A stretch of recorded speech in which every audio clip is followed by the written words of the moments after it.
आज हम लोग वैलेंसी या संयोजकता सीखेंगे, केमिकल बॉन्डिंग को सीखेंगे। तो ये सीखने के लिए सबसे पहले हमको इलेक्ट्रॉनिक विन्यास सीखना है, इलेक्ट्रॉनिक कॉन्फ़िगरेशन को सीखना है। मैंने आपको बताया था कि किसी भी एटम का सेंटर जो है वो न्यूक्लियस होता है, जिसमें कि प्रोटॉन और न्यूट्रॉन होते हैं, और जो इलेक्ट्रॉन्स होते हैं वो न्यूक्लियस के अराउंड अलग अलग शेल में मूव करते हैं। किसी भी एटम में जो नंबर ऑफ प्रोटॉन है वो नंबर ऑफ इलेक्ट्रॉन के इक्वल होता है, इसी को हम एटॉमिक नंबर कहते हैं। तो जो इलेक्ट्रॉन शेल में मूव करते हैं उस शेल को हिंदी में कोश भी कहते हैं। शेल को हम लोग KLMN या नंबर 1 2 3 4 से शो करते हैं। इस शेल को जब हम ब्रेक करें तो हमको सब शेल मिलता है, यानी कि शेल जो है वो सब शेल के जुड़ने से बनता है। सब शेल को हम लोग या उपकोश को हम लोग SPDF से शो करते हैं। उपकोश को हम लोग SP और D और F से शो करते हैं। इस सब शेल को जब हम ब्रेक करते हैं तो हमको ऑर्बिटल मिलता है, और ऑर्बिटल को हिंदी में कक्षक कहते हैं। कक्षक को भी हम लोग S, P, D और F से शो करते हैं। कक्षक को हम जोड़ दें तो बनेगा उपकोश या सबशेल, सबशेल को जोड़ दें तो बनेगा शेल। अब यहाँ पर देखिए, ऑर्बिटल में भी SPDF लिखा है और यहाँ सबशेल में भी SPDF लिखा है। ऑर्बिटल कोई भी हो, इलेक्ट्रॉन उसमें दो ही रहेगा, यानी S ऑर्बिटल में भी 2 इलेक्ट्रॉन्स होंगे, P ऑर्बिटल में भी 2 इलेक्ट्रॉन्स होंगे, D ऑर्बिटल में भी 2 इलेक्ट्रॉन्स होंगे और F ऑर्बिटल में भी 2 इलेक्ट्रॉन्स होंगे। और मैंने कहा जब ऑर्बिटल जुड़ जाती है तो सबशेल बनता है, कक्षक जब जुड़ जाते हैं तो उपकोश बनता है। S उपकोश में हम लोग 2 इलेक्ट्रॉन भरते हैं, P उपकोश में हम लोग 6 इलेक्ट्रॉन भरते हैं, D में हम लोग 10 भरते हैं और F में हम लोग 14 भरते हैं। तो देखिए, यहाँ S ऑर्बिटल में भी 2 इलेक्ट्रॉन और यहाँ S सबशेल में भी 2 इलेक्ट्रॉन। दैट मीन्स जो S सबशेल है उसको बनने में सिर्फ एक S ऑर्बिटल या एक S कक्षक लगता है। इसी तरीके से देखिए, यहाँ P में 6 लिखा है, इस P में 2 इलेक्ट्रॉन्स हैं, 2 इलेक्ट्रॉन्स एक P में रहते हैं, तो 6 इलेक्ट्रॉन कितने P ऑर्बिटल में रहेंगे? 3 P ऑर्बिटल में। 10 D इलेक्ट्रॉन कितने D ऑर्बिटल में रहेंगे? 5 D में, क्योंकि एक D में 2 है तो 5 D में इलेक्ट्रॉन कितने हो जाएंगे? 10 हो जाएंगे। F में यहाँ 14 लिखा है, इसका मतलब F कितने हो जाएंगे? 7। एक F में 2 इलेक्ट्रॉन तो 7 में कितने इलेक्ट्रॉन हो जाएंगे? 14। तो इस तरीके से इलेक्ट्रॉन एडजस्ट होते हैं। तो मैंने फिर ये भी बताया कि सबशेल जब ऐड होता है, उपकोश जब जुड़ता है तो कोश बनता है या शेल बनता है। तो पहली शेल जब बनती है तो उसको बनने में बस S ऑर्बिटल ही यूज होता है, और S ऑर्बिटल यूज होता है और S सबशेल में भी कितने 2 इलेक्ट्रॉन्स हैं, इसलिए फर्स्ट शेल में हम लोग कितना फिल करते हैं? इलेक्ट्रॉन 2 ही फिल करते हैं, कभी भी ये नंबर 2 से अबव नहीं होता है। जब सेकेंड शेल बनती है तो सेकेंड शेल के बनने में S सबशेल भी लगता है और P भी लगता है, तो S में 2 इलेक्ट्रॉन्स और P के 6 इलेक्ट्रॉन, तो टोटल कितने हो गए? 8। यानी सेकेंड शेल में मैक्सिमम हम लोग कितने इलेक्ट्रॉन फिल कर सकते हैं? 8 फिल कर सकते हैं। इसी तरीके से थर्ड में देखिए, इसमें S सबशेल भी यूज होता है, P भी यूज होता है और D भी यूज होता है, यानी कि 2 इसके, 6 इसके और 10 इसके, तीनों को ऐड करते तो मैक्सिमम थर्ड शेल में हम लोग कितना लिख सकते हैं? 18 लिख सकते हैं। इसी तरीके से 4 वाले में S भी यूज होता है, P भी यूज होता है, D भी यूज होता है और F भी यूज होता है, यानी कि 2 + 6 + 10 + 14 सबको ऐड कर देंगे तो कितना हो जाएगा? 32। तो 4 में हम मैक्सिमम कितने इलेक्ट्रॉन्स लिख सकते हैं? 32। अब हम लोग इलेक्ट्रॉनिक कॉन्फ़िगरेशन को सीखेंगे, इलेक्ट्रॉनिक विन्यास कैसे लिखते हैं ये चीज हम लोग सीखेंगे। तो देखिए, परमाणु क्रमांक एटॉमिक नंबर मान लीजिए है 5, ठीक है, यानी एटॉमिक नंबर 5 है, परमाणु क्रमांक 5, इसका मतलब इलेक्ट्रॉन का नंबर भी कितना हो जाएगा? 5। इलेक्ट्रॉनिक विन्यास का मतलब होता है कि न्यूक्लियस के अराउंड कितनी शेल बनेगी, कितने कोश हमको बनाने हैं और हर कोश में कितने इलेक्ट्रॉन हमको लिखना है और संयोजकता भी हमको इससे पता चल जाए। तो देखिए इसमें 5 इलेक्ट्रॉन है, तो 5 इलेक्ट्रॉन का हम कॉन्फ़िगरेशन या विन्यास लिखेंगे। तो अभी हम लोगों ने देखा था कि S में हमको 2 फिल करना है, P सबशेल में, P उपकोश में हमको 6 फिल करना है, D में हमको 10 तक फिल करना है और F में हमको 14 तक फिल करना है। मतलब ये मैक्सिमम नंबर लिखे हुए हैं, इसके अबव नहीं लिखना, इससे ज्यादा नहीं लिखना, इससे कम जितने भी हमारे पास इलेक्ट्रॉन है उसके हिसाब से हम लिखेंगे। जैसे हमारे पास 5 इलेक्ट्रॉन है, तो पहला नंबर ये देखिए किस गोले में लगा हुआ है, 1s। तो सबसे पहले जो है हमको उतारना है 1s। ये 1 पहले शेल को बता रहा है, पहले कोश को बता रहा है। तो ये S है और यहाँ देखिए S में कितने इलेक्ट्रॉन फिल करने हैं, 2 फिल करने हैं और हमारे पास 5 इलेक्ट्रॉन है, तो 5 में से 2 हम यहाँ पर लिख लेते हैं। तो सबसे पहले हमने लिख दिया 1s2। इलेक्ट्रॉनिक विन्यास लिखते समय हमेशा शुरुआत आपको 1s से ही करनी है, एक नंबर से ही करनी है। अब ये S था, इसमें मैक्सिमम 2 ही फिल हो सकता था। अब हम आगे चलते हैं, हमारे पास 5 में से हमने 2 लिख लिया, यानी 3 इलेक्ट्रॉन बचे हैं। अब दूसरे नंबर पे आते हैं, तो दूसरे नंबर वाले गोले में लिखा हुआ है 2s, तो हम यहाँ पे 2s उतारेंगे। अब देखिए यहाँ पे S है, फिर S में मैक्सिमम हम 2 ही लिख सकते हैं। इलेक्ट्रॉन हमारे पास 3 बचे हैं, लेकिन हम S में 2 से ज्यादा लिख ही नहीं सकते, तो हम यहाँ पर भी 2 ही लिखेंगे। तो ये 2s भी फिल हो गया। अब हम आते हैं 2p, तीसरा नंबर 2p का है, तो हम तीसरा नंबर जो ये 2p लिखा हुआ है इसको उतारें।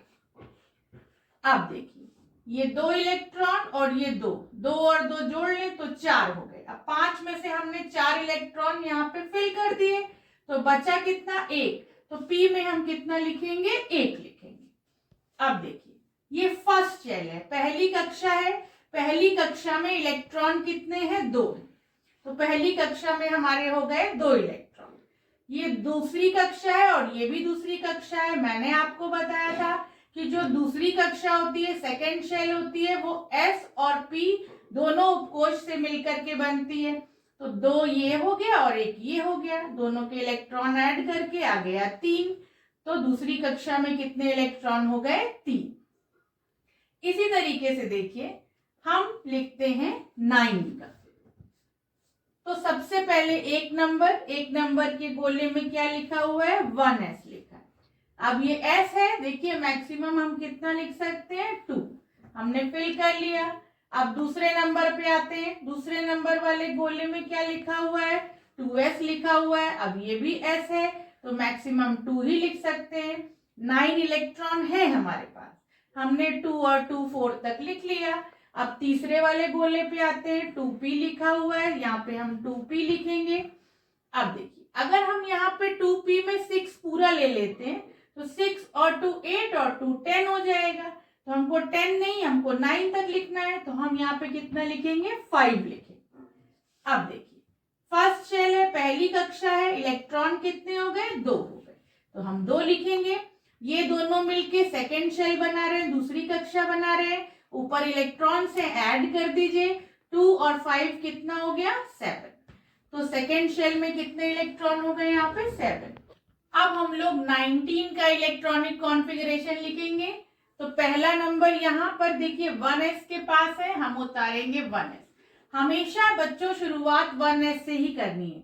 जैसे आप कहीं भी जाते हैं तो सबसे पहले गेट से घुसते हैं ना, तो सबसे पहले आपको यही यूज करना है, चाहे आप 1 एटॉमिक नंबर का लिखें, चाहे 5 का लिखें, 20 का लिखें, 50 का लिखें, हमेशा शुरुआत आपको कहाँ से करनी है, 1s से करनी है। तो ये 1s मैंने लिखा है। अब s में कितना मैक्सिमम फिल करते हैं, 2 करते हैं, हो गया 1s2। सेकेंड नंबर पे आएंगे, गोले में लिखा है 2s लिखेंगे, तो ये s है, इसमें भी मैक्सिमम 2। आगे चलते हैं 3 नंबर पे, इसके गोले में 2p लिखा है, हम 2p लिखेंगे, इसमें मैक्सिमम 6 फिल कर सकते हैं। तो 2 + 2 4 और 6 10 तक हमने लिख लिया। आगे चलते हैं 4 नंबर के गोले में 3x लिखा है, तो 3s लिखेंगे हम ये। फिर 3s में हम 2 इलेक्ट्रॉन फिल करेंगे। फिर हम आते हैं 5वें गोले पर। 5वें गोले में 3p लिखा हुआ है, तो 3p में हम 6 फिल करते हैं। तो देखिए 6 और 2 8, 8 और 6 14, 14 में 2 ऐड करेंगे 16, 16 और 2 18। अभी एक बचा है हमारे पास। तो 3p के बाद देखिए 6 नंबर किसका है, 4s का है, तो हम यहाँ पे क्या लिखेंगे, 4s। अब हमारा 18 तक हो गया था, तो इसमें कितना इलेक्ट्रॉन आएगा, 1 आएगा। तो देखिए पहली कक्षा है, फर्स्ट शेल, इलेक्ट्रॉन कितने हैं, 2 है। सेकेंड शेल देखिए 2 और 6 कितना हो गया, 8 हो गया।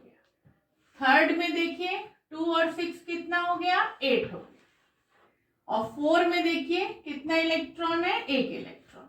तो पहली कक्षा में 2 है, दूसरी में 8 है, तीसरी में भी 8 है, और चौथी में कितना इलेक्ट्रॉन है, 1 इलेक्ट्रॉन। तो इसे स्ट्रक्चर कैसे बनाते हैं बच्चों, देखिए बीच में बनाते हैं न्यूक्लियस। अब 19 एटॉमिक नंबर है, दैट मीन्स प्रोटॉन कितने हो गए इसमें, 19। अब हम लोग शेल बनाएंगे।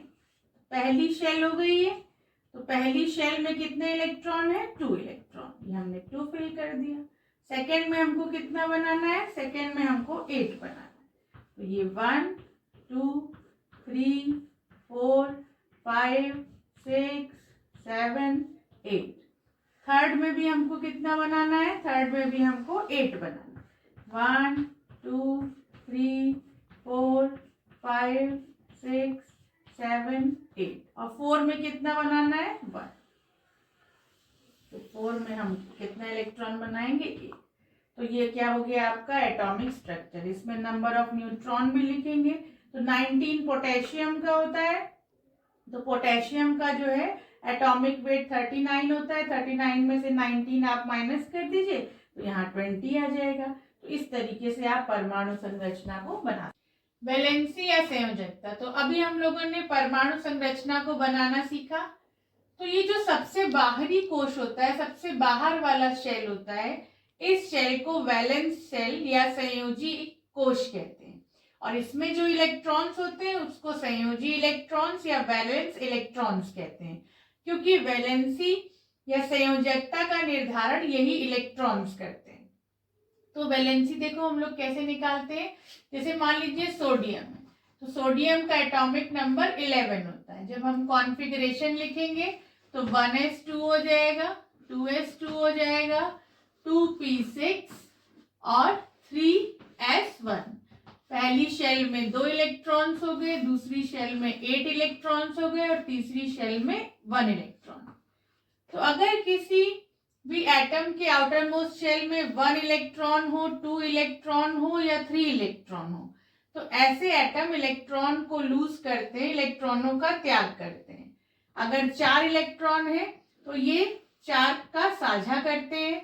5 इलेक्ट्रॉन हो, 6 इलेक्ट्रॉन हो, 7 इलेक्ट्रॉन हो, तो 5 वाला 3 गेन करता है, 6 वाला 2 गेन करता है, और 7 वाला 1 गेन करता है।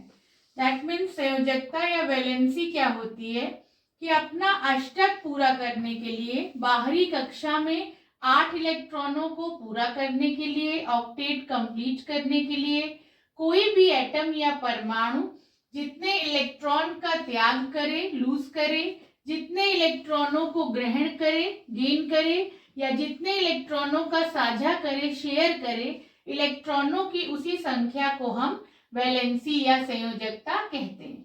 जैसे यहाँ सोडियम में देखिए आउटर मोस्ट शेल में 1 इलेक्ट्रॉन है, तो 1 इलेक्ट्रॉन है तो सोडियम 1 इलेक्ट्रॉन लूज करेगा, 1 इलेक्ट्रॉन का त्याग करेगा, इसलिए सोडियम की वैलेंसी कितनी हो जाएगी, 1 हो जाएगी। सोडियम की संयोजकता 1 हो जाएगी। तो अगर 1 2 3 है, एटम इलेक्ट्रॉन निकाल दे रहा है, त्याग कर दे रहा है, तो ये मेटल का कैरेक्टर होता है। और अगर शेयर कर रहा है या गेन कर रहा है तो ये नॉन मेटल का कैरेक्टर होता है। आई होप आपको आज का वीडियो पसंद आया होगा, तो मेरे चैनल को लाइक और सब्सक्राइब करिए। आज के लिए इतना ही।